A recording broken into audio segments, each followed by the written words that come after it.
फिर एक काम में आता है, फिर दोबारा वापस वही डायहैड्रोक्सेस्टोन फॉस्फेट दोबारा ग्लिसरॉल्डिहाइड 3-फॉस्फेट में कन्वर्ट होता है और फिर वो आगे उपयोग होता है।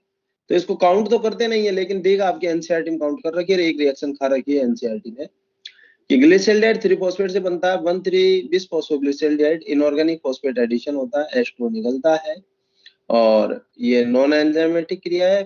पहली 5 रिएक्शन में कहीं भी एटीपी उपयोग नहीं हुआ, केवल एटीपी उपयोग हुआ, कहीं भी एटीपी निर्माण नहीं हुआ। फिर 1,3-बिस-फॉस्फोग्लिसरॉल्डिहाइड से बनता है 1,3-बिस-फॉस्फोग्लिसिक एसिड, तो भैया ऑक्सीकरण होगा क्योंकि एल्डिहाइड से एसिड बन रहा है, तो इलेक्ट्रॉन निकलते हैं। तो इलेक्ट्रॉन जो है वो NADP पॉजिटिव NAD पॉजिटिव ग्रहण कर लेता है, NADH बन जाते हैं। तो हम लिखने को तो एक इलेक्ट्रॉन लिखते हैं, लेकिन इलेक्ट्रॉन वास्तव में हाइड्राइड आयन के रूप में निकलते हैं। बात मैं पहले ही बता चुका हूँ, जब रसोपरासनी परिक्रमणा पढ़ाई मैंने आपको प्रकाश संश्लेषण में। तो एक्चुअली 2 इलेक्ट्रॉन निकलते हैं, क्योंकि एक हाइड्राइड इलेक्ट्रॉन होंगे नहीं होंगे, तो बताओ टोटल 4 इलेक्ट्रॉन निकलते हैं। वास्तविकता तो ये है। आ गई बात समझ में? आप क्वेश्चन करोगे आपको पता है चल जाएगा। तो 2 NADH बन गए, फिर बाद में वही 1,3-बिस-फॉस्फोग्लिसरॉल्डिहाइड डिहाइड्रोजनेज की उपस्थिति में, और फिर बाद में आपका 1,3-बिस-फॉस्फोग्लिसरॉल एसिड से बनता है 3-फॉस्फोग्लिसरिक एसिड। यहाँ पे एक से एक फॉस्फेट, तो 2 अणु, तो 2 फॉस्फेट निकल गई, 2 एटीपी बन गए, प्रथम क्रिया स्थिर फॉस्फोलीकरण। आ गई बात समझ में? तो इसमें फॉस्फोग्लिसरेट की उसके बाद फॉस्फेट म्यूटेट जो भी आप बोल, ठीक। फिर 2 पायरुवेट बनता है इनोलेज की उपस्थिति में। इनोलेज को कौन चाहिए भाई? मैग्नीशियम चाहिए, नहीं चाहिए, और H2O निकलता है। एक अणु से एक H2O, तो 2 है तो 2। फिर 2 पायरुवेट से 2-फॉस्फोग्लिसरिक एसिड बनते हैं, वो 2 से पायरुवेट बनता है। और यहाँ पे आपका पायरुवेट काइनेज की उपस्थिति होता है। पायरुवेट को मैग्नीशियम चाहिए, पोटेशियम भी चाहिए, ये ध्यान रखना है ना। पायरुवेट काइनेज को मैग्नीशियम के साथ साथ पोटेशियम भी चाहिए क्रियाविधि के लिए। और द्वितीय क्रियाधार स्थिर फॉस्फोलीकरण होता है, तो 2 पायरुवेट कन्वर्ट हो रहे हैं, 2 एटीपी बनते हैं। बात क्लियर हो गई होगी सबको? यस और नो? समझ में? दूसरा, अब पायरुवेट का आगे उपयोग जो है वो ऑक्सीजन की उपस्थिति अनुपस्थिति निर्भर किण्वन कहते हैं, क्योंकि हमारी एनसीईआरटी में किण्वन किया है। तो अब यहाँ पे क्या होता है भाई? एल्कोहलिक किण्वन और एक होता है आपका, ये क्या नाम है, लैक्टिक एसिड। एल्कोहलिक किण्वन जो होता है उसमें आपका पायरुवेट से बनता है एसिटाल्डिहाइड, पायरुवेट डीकार्बोक्सिलेज की उपस्थिति में। जहाँ भी डीकार्बोक्सिलेशन रिएक्शन होगी वहां पे थाइमिन पायरोफॉस्फेट सह एंजाइम के रूप में उपयोग, यहाँ पे कार्बोक्सिलीकरण क्रिया होगी, वहां पे बायोटिक सह एंजाइम के रूप में। वेरी गुड बेटा। तो ये जो है आपका थाइमिन पायरोफॉस्फेट उपयोग होता है, तो पायरुवेट डीकार्बोनिल उपस्थिति में बनता है आपका एसिटाल्डिहाइड, और फिर एसिटाल्डिहाइड जो है वो कन्वर्ट होता है इथेनॉल में। तो एल्डिहाइड का बताइए अब चयन हो रहा है, तब जाके अल्कोहल बन रहा है। तो वही NAD पॉजिटिव NADH जो बने थे वो यहाँ पे इलेक्ट्रॉन प्रदान कर देते हैं, जो 2 बने तो यहाँ पे काम में आ गए। तो अंतिम इलेक्ट्रॉन ग्राही यहाँ पे एसिटाल्डिहाइड है। और मैं आपको बता दूं, कोई भी जो प्राकृतिक रूप से 13% तक ही अल्कोहल सांद्रता हो सकती है, उससे ज्यादा नहीं हो सकती। क्यों? क्योंकि 13% या उससे अधिक होने पर ईस्ट मृत्यु को प्राप्त हो जाता है, क्योंकि उसके लिए हानिकारक होता है। आगे बात, क्योंकि अपशिष्ट पदार्थ है उसका भाई। फिर बाद में बात आती है भाई, ये अपना क्या नाम है, जो लैक्टिक एसिड किण्वन है उसमें क्या होता है? पायरुवेट से लैक्टेट डिहाइड्रोजनेज की उपस्थिति में लैक्टिक एसिड बनता है। वही इलेक्ट्रॉन का यहाँ पे पायरुवेट होता है। आगे बात समझ। और ऑक्सीडेशन की बात कर ही लेते हैं हम। और कितना प्रतिशत भाई? लेस देन 7% ऊर्जा प्राप्त होती है। आगे बात समझ। ग्लूकोज की एटीपी। कोई दिक्कत किसी को? नहीं ना? तो देखिए, तो यहाँ तक पूरी हो गई। मैंने कुछ लिखवाने को भी दे दिया था, मैंने कहा भाई यहीं पे बैठ के लिख लो आप, है ना? और आपने लिखा भी था, लिखवाया था ना मैंने उस दिन? कहो हाँ। कहाँ तक लिखवाया था? कहीं तक लिखने को दिया था मैंने? कहाँ तक दिया था भाई, ये बताना मुझे। पूरी PDF लिखने को दी थी। Yes sir. यस। और उसका एक कारण भी था कि वो उस दिन है ना जो अपनी क्लास नहीं हुई, है ना? क्लास नहीं हुई। तो आपने बढ़िया आराम से लिख ली होगी। वैसे ये चैप्टर उसी दिन खत्म हो जाना चाहिए। आगे पहले बचपन में सुनते थे है ना, भी अधिकारी वगैरह है ना, वो कहते मेरी दादी खत्म हो गई थी और मैं ना उसी दिन शाम को मैंने क्लास ली है ना, लोग आगे से कहते। फिर मेरे परिवार में वो हो गया था तो मैंने उसी दिन शाम को आके क्लास ली है, मतलब ऐसा उदाहरण देते हैं लोग, ठीक। फिर बाद में कोई का मेरी शादी थी, शादी के सुबह भी मैंने क्लास ली। बहुत से ऐसे भी, जैसे कोई कहे ना मेरे पापा, वो एक चुटकुला होता था ना कि मेरे पापा तो इतना जोर से पू मारते हैं कि पूरा हवाई जहाज उड़ जाता है ना, एक बचपन में सुनते थे ना, तो सब बड़ाई के चक्कर में है कोई ऐसे ऐसे। लेकिन मैंने अपने परसों के दिन अनुभव किया, हमारी भी दादी एक्सपायर होगी। अच्छा दादी है ना जो छोटी दादी थी, तो हमने भी सुबह तो दाग हो गए, शाम को क्लास ली हमने, है कि नहीं, तो हमने भी बड़ा काम कर दिया इसका मतलब। चलो तो मैं आपको इसलिए बता रहा था कि उस दिन क्लास इसलिए कैंसिल कर। चलो जी, तो आपने उस दिन लिख लिया होगा, लिख लिया था ना भाई ये सब। अब देखो ऑक्सी में बताइए बेटा, ऑक्सी में अगर हम देखें तो ये थोड़ी गड़बड़ कर रहा है, हाँ अब सही हो गया। ऑक्सी में देखें तो बताइए भाई O2 की उपस्थिति में होता नहीं होता, और आगे की जो कार्यवाही है वो कहाँ पे होगी, माइटोकॉन्ड्रिया में होगी नहीं होगी, बोलो हाँ या ना। माइटोकॉन्ड्रिया के मैट्रिक्स में, ठीक है, क्लियर है क्या, यस और नो।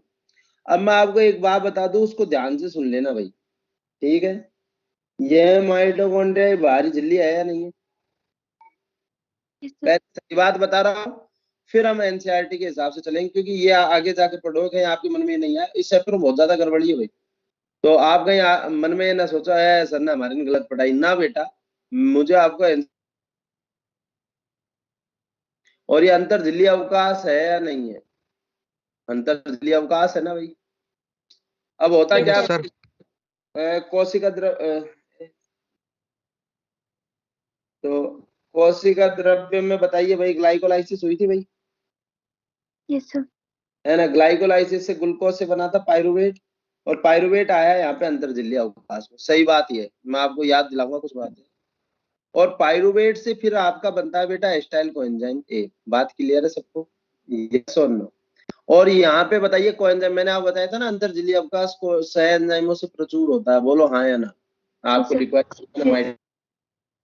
तो बात ये है कि ये एस्टाइल कोएंजाइम यहाँ पे बनता है, यहाँ CO2 मुक्त हो जाती है, 3 कार्बन है, ये 2 कार्बन इसके, आ गई बात समझ में। और फिर ये जाता है किसमें, माइटोकॉन्ड्रिया में, और फिर क्रेब्स चक्र में प्रवेश करता है, ठीक।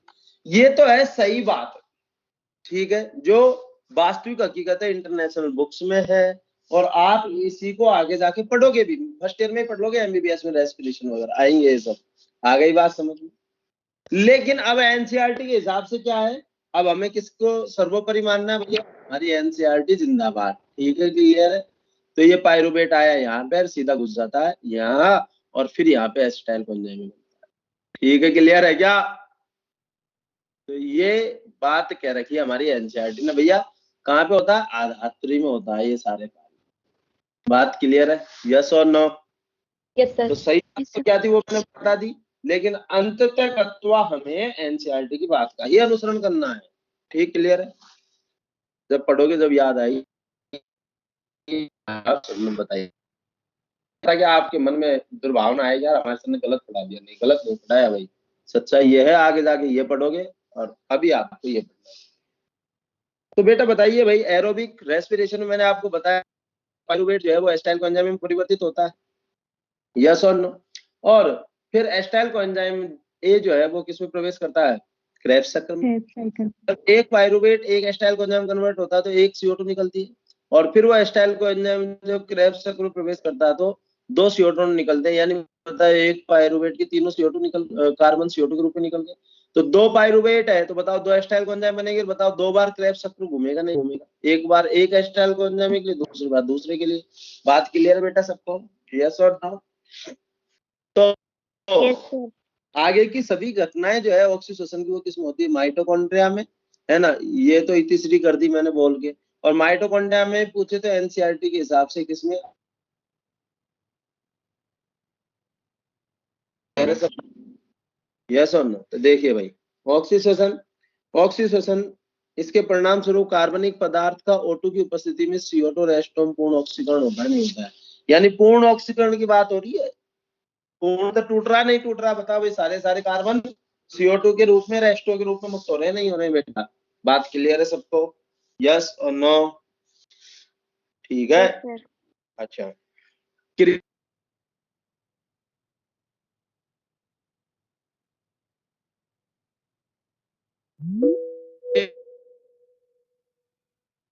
यहाँ पे तो संपूर्ण बंध टूटेंगे, और संपूर्ण बंध टूट के बताइए ऊर्जा बहुत ज्यादा।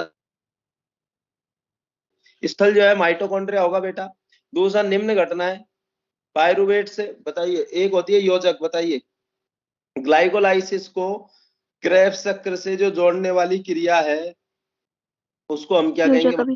क्रिया कहेंगे, नहीं कहेंगे? आगे बात योजक अभिक्रिया, यानी लिंक कर रहा है। ठीक है, क्लियर है बेटा? या पायरुवेट को ऑक्सीश्वसन से लिंक करने वाली अभिक्रिया को योजक क्रिया कहते हैं। ठीक है भाई।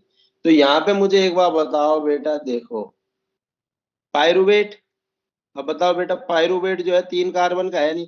एक तो ये बात दिमाग में फिट कर लो, है ना, साइक्लोजी जो होती है ना, साइक्लोजी, वो इतनी गंदी चीज है कि अगर अच्छी हो जाए तो बहुत आगे तक पहुंचा दे इंसान को, और जो साइकोलॉजी अगर किसी चीज के लिए नेगेटिव हो गई तो वो बहुत पीछे ले आती है। बोलो हाँ ना? हमारी साइकोलॉजी पे ही चीजें निर्भर करती है। हमने अगर किसी चीज के बारे में साइकोलॉजी बना ली कि ये चीज गंदी है, तो फिर या ये नहीं हो सकता, तो वो कभी नहीं होगा। और हमने ये साइकोलॉजी, अरे क्यों नहीं होगा, होगा आगे बात, तो वो चीज बहुत आसान हो जाती है। बात क्लियर सबको? यस और नो? जैसे अगर मैं, कोई आदमी कड्डी पीता है, ठीक, सुनना मेरी बात। अब तुम कहोगे सर हमारे मन की साइकोलॉजी क्यों खराब करो। अब कोई कड्डी पीता है और ठीक है ना, और सपोज करो उसकी है ना साइकोलॉजी हो गई कि दस्त के जैसी होती है कड्डी, तो वो जिंदगी में नहीं पिएगा, उसको उबाक आएगी, अरे नहीं यार मैं नहीं। आ गई बात समझ में? खराब हो गई ना साइकोलॉजी। तो इसी प्रकार अगर अब मैं इससे बिल्कुल नीचे के स्तर का उदाहरण नहीं दे सकता था, इतनी साइकोलॉजी खराब हो जाती है कड्डी को। क्योंकि मेरे सामने एक बार मेरा एक फ्रेंड था, हम वहां रहते थे, तैयारी कर रहे थे दिल्ली, तो वो आता था टिफिन वाला खाना। अब उसमें वो कड़ी ऐसी पतली है, उसने मेरे सामने कह दी ऐसी लग रही है ये। मेरी स्थिति हो गई, मैं कड़ी खाता ही नहीं हूँ। सीन वही आ जाता है, साइकोलॉजी बन गई, नहीं बन गई, जबकि वो नहीं है। आ गई बात? तो अगर आप लोग श्वसन, पहले तो मुझे बता दो, अभी क्रिया में कोई बहुत ज्यादा बड़ा भारी काम है क्या इसमें? कोई आप पदार्थ सूत्र थोड़ी पढ़ रहे हो यार, आप नाम ही तो पढ़ रहे हो।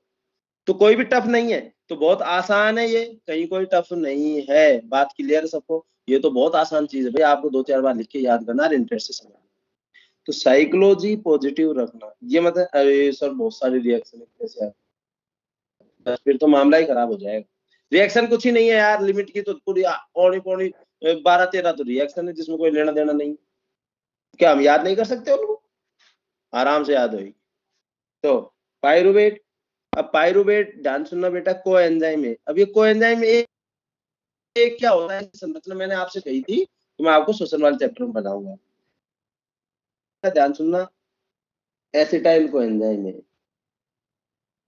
एसिटाइल कोएंजाइम है। कोएंजाइम है तो सीधा सीधा उठा के यहाँ पे रख दिया, ठीक है बेटा।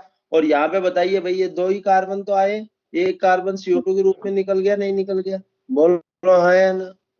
अब ये CO2 के रूप में निकल गया। अब मुझे एक बार बताओ भाई, यहाँ पे अपना जो एंजाइम होगा वो कौन सा होगा? पायरुवेट डीकार्बोक्सिलेज होगा, नहीं होगा? है या नहीं है? लेकिन मैं बता दूं बेटा, केवल कार्बोक्सिलेज नहीं है ये, इसमें इसलिए संकुल कहूंगा मैं, हकीकत तो ये पायरुवेट डीकार्बोक्सिलेज कॉम्प्लेक्स या पायरुवेट हाइड्रोजिनेज कॉम्प्लेक्स भी बोलते हैं। ठीक है, क्लियर है क्या? आ गई बात समझ में? चाहे पायरुवेट डीकार्बोक्सिलेज बोलते हो या डीहाइड्रोजिनेज। अब ध्यान सुनना, देखो बताओ, डीकार्बोक्सिलेज तो TPP इसका सह एंजाइम होगा, नहीं होगा? CO2 निकल रही। दूसरा Mg2+ की आवश्यकता होती है। और अब मैं आपको बताऊं, NAD पॉजिटिव से यहाँ पे NAD हुआ, ये भी इसका एंजाइम है नहीं। और मैंने आपसे कहा था जहाँ पे NADH, FADH2, FMNH2, NADPH क्रिया भी होगी नहीं होगी, यानी रेडॉक्स क्रिया होगी नहीं होगी, बोलो आए। तो मुझे एक बार बताओ, इसमें दो क्रियाएं होती है बेटा। एक तो देखो डीकार्बोक्सिलेज वाली तो समझ में आ गई तुम्हें भाई, CO2 निकाल रहा है। और NADH बना रहा है, तो बताओ डिहाइड्रोजनेज क्रिया भी है नहीं है? तो दो क्रियाएं तो संकुल है।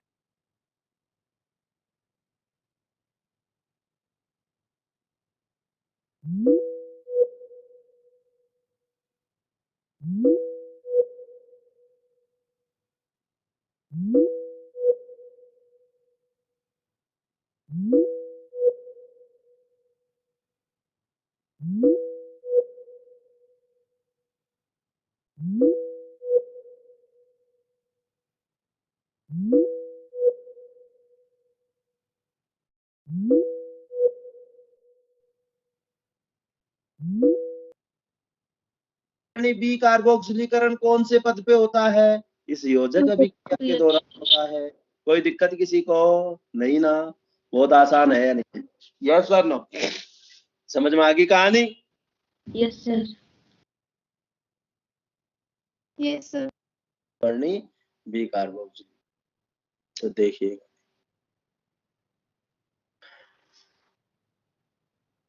तो ये क्यों बोला, तो डिहाइड्रोजनेज बोलते हैं, डिकार्बोक्सिलेज बोलते हैं, एक ही बात है, ठीक।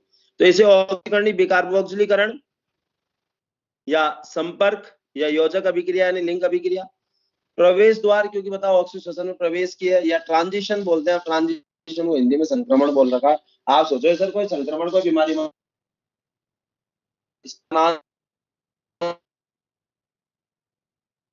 मैंने लिख दिया ये।